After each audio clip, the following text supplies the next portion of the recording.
Hello guys, today we are going to make some raisin buns.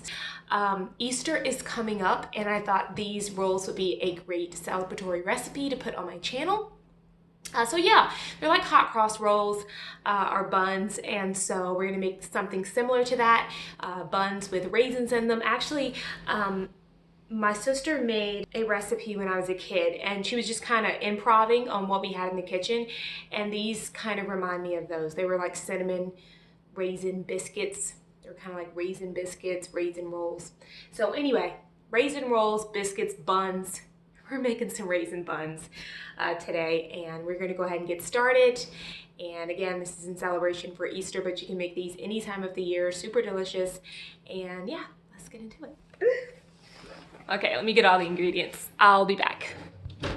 So the first thing you wanna do is proof your yeast, and I've done that.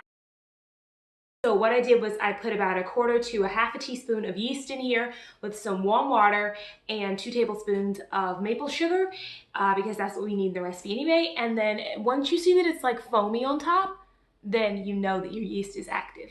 I like to proof my yeast because so many times you will go through the whole process of making like a baked yeast good, and then it won't rise, and then you've wasted all that time and those ingredients. So we're not going to do that. We just want to kind of make sure that this project is going to bring forth the result that we want. So I have 1/2 cup and 3 tablespoons of coconut milk, and this is the canned coconut milk, and you can use, this is what you want to use, the can, and you can use the light coconut milk if you want to cut back on some of the fat. But I have this just, it's warmed. It's not hot, it's just warm, and that's how we want it. Anyways, so 1/2 cup of coconut milk. You can use light if you wish, and 3 tablespoons. 1/2 cup and 3 tablespoons. That's going to go into our bowl. And I have about 1/2 cup of raisins. Now, if you have golden raisins, oh, that would work. So good. So, 1/2 cup of raisins in here, golden if you can find them, and then I have 1 cup of plain flour and 1 cup of whole white wheat flour. Now if you wanted to do all whole white wheat, you probably could get away with that, and of course last, our yeast mixture. If you wanted to do all whole white wheat, you probably could get away with that, but I want these to be soft, so I'm kind of mixing it with some plain, just unbleached. I got the plain unbleached all-purpose flour, and I like to use this kind from Trader Joe's. When I do cook with regular flour, I like to use the unbleached kind from them. And so, just mix all this together, and always have some extra flour on hand.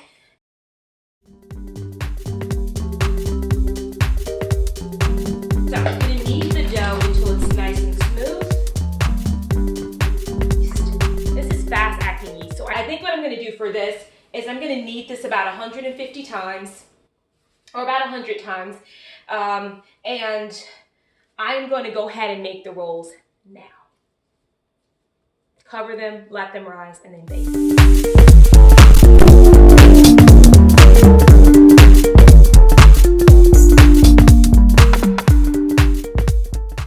It's fun to knead your dough. You can let out some of that stress and tension by kneading your dough. Had a rough day? Need some dough. Feeling tense, stressed out? Need some dough. Our dough is nice and soft, so now I'm just gonna let that sit because it's fast-acting yeast for about 10 minutes, and then I'm gonna come back and we're gonna form our rolls. So I'm gonna go ahead and get my pan out, and so that we can form our rolls. So it has been 10 minutes. Let's form the rolls. Yeah, so the dough is good. It's all the way back on me. All right, so what you want to do, it's totally up to you, but you can like take each piece of dough if you want and kind of work it like this till you get like a nice ball. Just kind of take it and you just kind of like see how I'm just rolling it onto the surface, and then it forms like this perfect circle there. So that's all I'm going to keep doing. I'm just going to keep repeating. I don't know how many rolls I'm going to get out of here.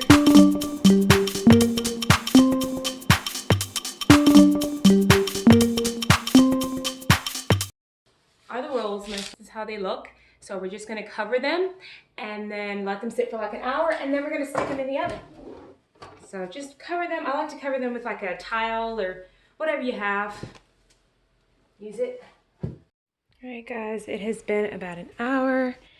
And as you can see, they have doubled in size. So I'm gonna go ahead and I'm gonna stick these in the oven at 350 for about 20 minutes.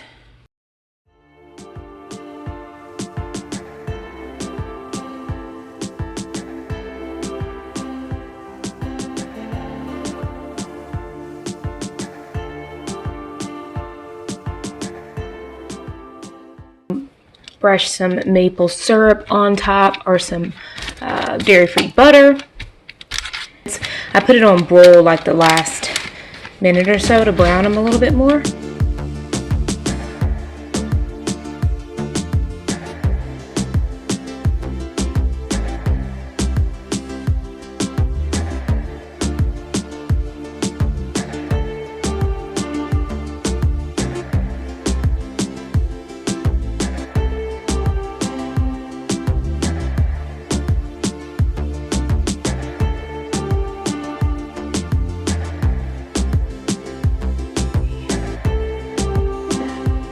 Soft that looks. Spongy. That's why I like to mix the flours, because having the plain flour gives it that lightness and fluffiness.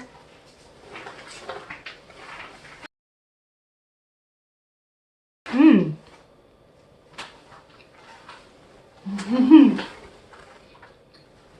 Really, really good. Guys, you should definitely try this recipe. And you can top them with maple syrup, butter, whatever you want to do. Maple syrup topped is really good. But yeah, you can top these with maple syrup, dairy-free butter, whatever you want. Super light and fluffy. And I hope you guys will enjoy this recipe. Like I said, we made them for Easter, but you can make these any time of the year. And they are super delicious. So I will see you guys again very soon. Subscribe for more. And God bless. And if you are making these for Easter, happy Easter. I hope you have a great Easter. I will see you guys again very soon. Have a great day. Bye. There's something about bread. They're just so soft and spongy. Just look at that.